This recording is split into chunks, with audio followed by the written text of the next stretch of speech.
ওয়াজের দাম বেশি না আমলের দাম বেশি? একটু জোরে বলেন। বর্তমানে ওয়াজ খুব বেশি হয়। তফসির মাহফিল, সুন্নি সম্মেলন, শানে মোস্তফা, শানে রেসালাতের অনেক মাহফিল হইতেছে। তো যেভাবে পরিবর্তন হওয়ার কথা সেভাবে হচ্ছে না। যেভাবে আমাদের চরিত্র গঠন হওয়ার কথা সেভাবে গঠন হচ্ছে না। কারণ আমরা যতক্ষণ ওয়াজে থাকি ততক্ষণ বেশ ভালোই লাগে, সব জন আমরা ফেরেশতা। কি কথা ঠিক না? সব যেন আমরা কি ফেরেশতার মতো। কিন্তু ওয়াজের বাইরে চলে গেলেই আর ফেরেশতা থাকি না। তখন আমরা হয়ে যাই যেন সব না, অনেকেই আমরা হয়ে যাই যেন শয়তানের হেডমাস্টার।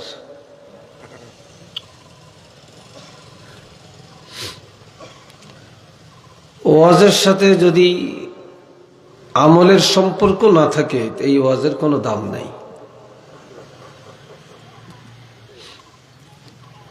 এই জন্য আমি একটা হাদিস সব সময় বলে থাকি ভূমিকাতেই, الناس كلهم هلكا إلا العالمون। দুনিয়াতে যত মানুষ আছে সব ধ্বংস হয়ে যাবে, হালাক হয়ে যাবে, ক্ষতিগ্রস্ত হবে, লাঞ্ছিত হবে, বঞ্চিত হবে। কেবলমাত্র জ্ঞানীরা নাজাত পাবে।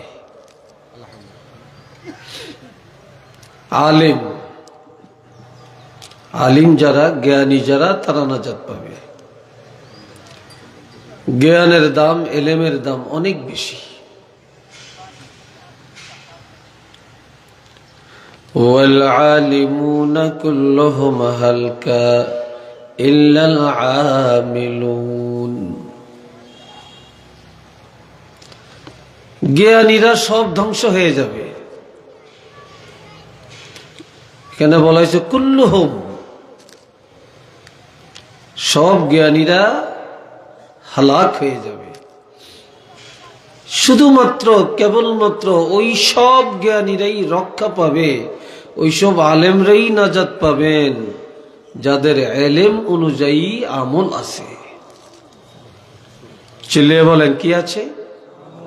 আমল আছে।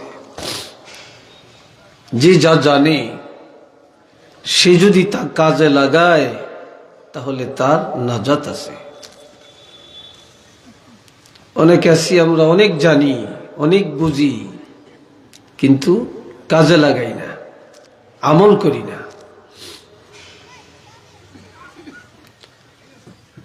সুদখোরেরা সুদ খায়া জাহান্নামে যাবে,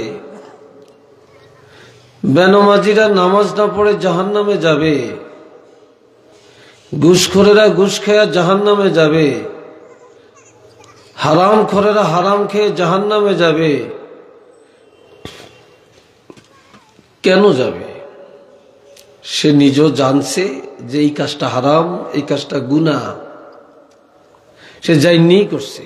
যে নামাজ পড়ে না সে বুঝে যে না পড়াটা অপরাধ।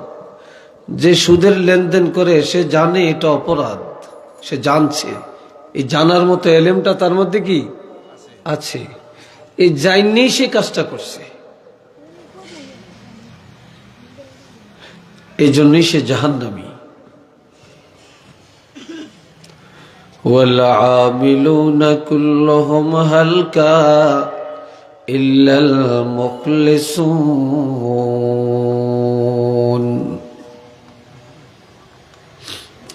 আমল করেও মানুষ ধ্বংস হয়ে যাবে, নামাজ পড়েও জাহান্নামে যাবে, হজ করেও জাহান্নামে যাবে, যাকাত দিয়েও জাহান্নামে যাবে। ওই সমস্ত মানুষগুলো ধ্বংস হবে না, জাহান্নামী হবে না, যাদের আমলটা আল্লাহর জন্য করেছে, ইখলাসের সাথে করেছে, একমাত্র তারাই নাজাত পাবে। আপনি যদি মানুষকে দেখানোর জন্য আমল করেন, লৌকিকতার জন্য করেন, এই আমলটা শিরক, এটা ইবাদতের মধ্যে শিরক। এমন আমল যদি জীবন ভর করি লাভ হবে না। আর ইখলাসের সাথে আল্লাহর সন্তুষ্টির নিমিত্তে আপনি যদি অল্প আমল করেন, এটার দ্বারা আপনি নাজাত পাবেন। এই জন্য আমাদের ইখলাসের এখন যথেষ্ট অভাব, ইখলাসওয়ালা মানুষের অভাব,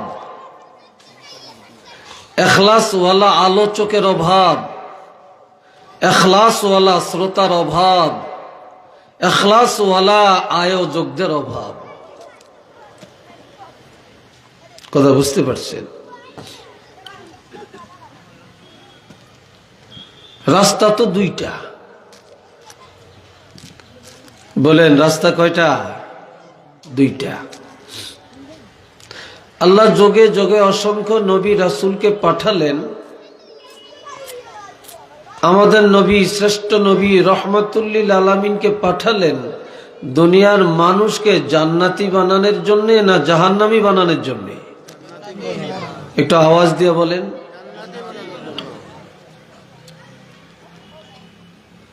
এখন মানুষ কি জান্নাতের কাজে প্রতিযোগিতা করছে না জাহান্নামের কাজে করছে? অথচ প্রতিযোগিতা করার কথা ছিল জান্নাতের পথে, নেক আমলে। সেটা না করে আমরা এখন গুনার কাজ প্রতিযোগিতার সাথে করছি।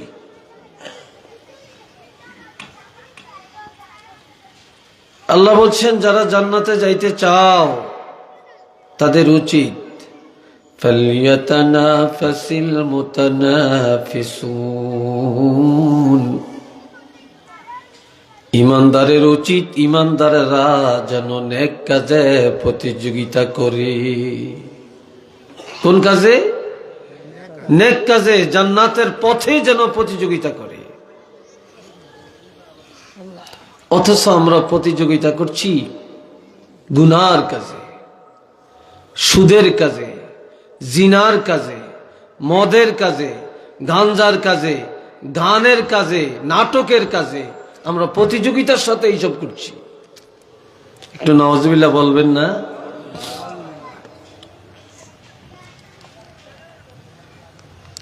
এক সাহাবী আল্লাহর হাবিবকে বললেন, ইয়া রাসূলুল্লাহ, মানুষ তকদির অনুযায়ী জান্নাতে যাবে, তকদির অনুযায়ী জাহান্নামে যাবে, আমরা আমল কেন করব? আল্লাহর হাবিব বললেন, না, তোমরা আমল ছাড়িও না, আমল করো।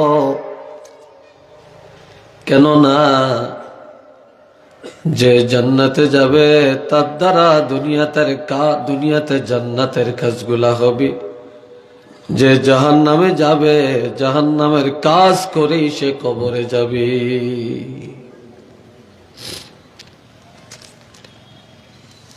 যারা জান্নাতি তারা দুনিয়াতেই জান্নাত কামাই করবে, আর যে জাহান্নামে যাবে সে দুনিয়াতেই জাহান্নাম কামাই করে যাবে। এটা জান্নাত কামাইয়ের জায়গাও এখানে, আর জাহান্নাম কামাই করার জায়গাও এখানে। কারণ মৃত্যুর পরে আর কোনো আমল নাই, আছে নাকি? মৃত্যুর পরে সব আমল বন্ধ। তবে আল্লাহ বলছেন, কিয়ামতের ময়দানে প্রত্যেকটা মানুষ জানতে পারবে, আলিমাত নাফসুম মা কদ্দামাত ওয়া আখারাত, যে আপনি দুনিয়াতে কি করছেন আর কোনটা করেন না, অথবা আপনি নিজে কি করেছেন, আপনার মৃত্যুর পরে আপনার আমলে কি জমা হয়েছে, আপনার মৃত্যুর পরে আপনার আমলে কি জমা হয়েছে, এটা সে জানতে পারবে। দুনিয়াতে যদি একটা লোক ভালো কাজ করে যায়, আপনি মরে গেলেন, এই ভালো কাজ যারা করছে আপনি এটা সওয়াব কবর থেকে পাইতে থাকবেন। আর আপনার আমলে কি পরিমাণ সওয়াব জমা হয়েছে এটা আপনি দেখবেন, জানবেন। আর একটা লোক যদি দুনিয়াতে কোনো খারাপ কাজ চালু করে যায়, তাহলে এই খারাপ কাজটা মানুষ করে করে যত গুনার বাগী হয়েছে তার একটা অংশ গুনাহ আপনার আমলও লেখা হয়েছে, সেটাও সে জানতে পারবে, বা আপনি জানতে পারবেন যে আপনার আমলে কি পরিমাণ গুনাহ জমা হয়েছে।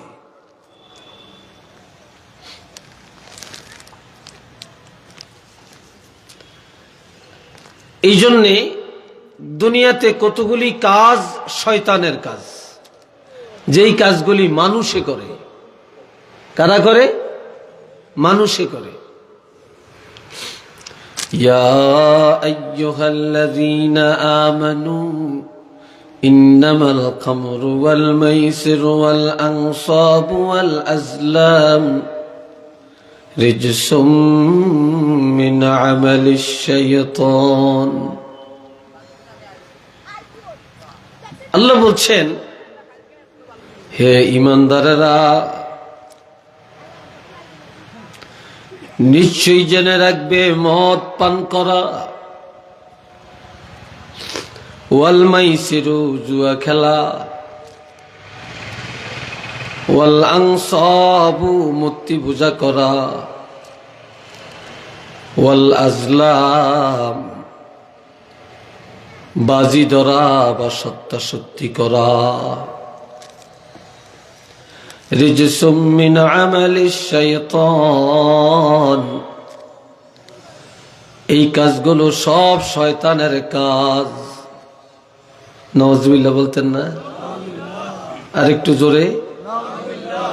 এগুলি কার কাজ? শয়তানের কাজ। এটা কে বলছেন? আল্লাহ। জোরে বলেন, কে বলছেন? এটা কি আমার কথা, হুজুরের কথা? এটা কার কথা? তা আল্লাহ বলছেন এই কাজ শয়তানের কাজ। তা আল্লাহ যেটা ডাইরেক্ট ঘোষণা দিলেন এটা শয়তানের কাজ, এর বলে বলছেন ফাজতানিবু, এগুলো ছাড়ো, এগুলো ছাড়ো, এগুলো ত্যাগ করো।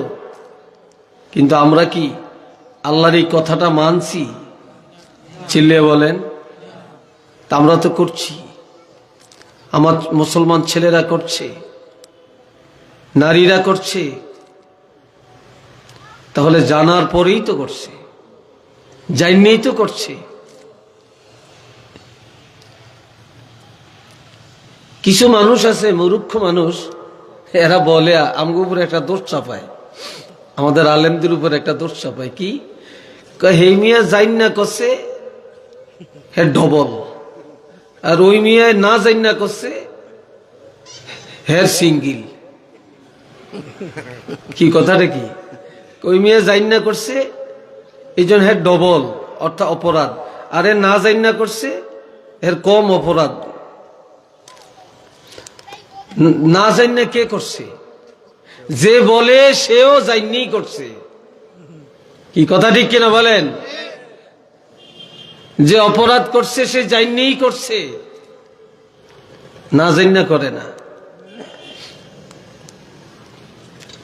আমার আল্লাহ বলেন, মুমিনেরা, মদ পান করা, গাঞ্জা খাওয়া, এক কথায় মদ আইটেমের যতগুলো আছে, এই মদ, জুয়া, মূর্তি পূজা, সত্যাসত্যি করা, বাজি ধরা, প্রতিযোগিতা করা, গুনার কাজে, এগুলা শয়তানের কাজ। এখন আল্লাহ বলেন ফাজতানিবুহু, তোমরা এগুলা ছেড়ে দাও, তোমরা এগুলা ছেড়ে দাও। যদি এগুলা ছেড়ে দিয়া তওবা করে আমি আল্লাহর দিকে ফিরে আসতে পারো, আমি আল্লাহ ঘোষণা দিলাম লাআল্লাকুম তুফলিহুন,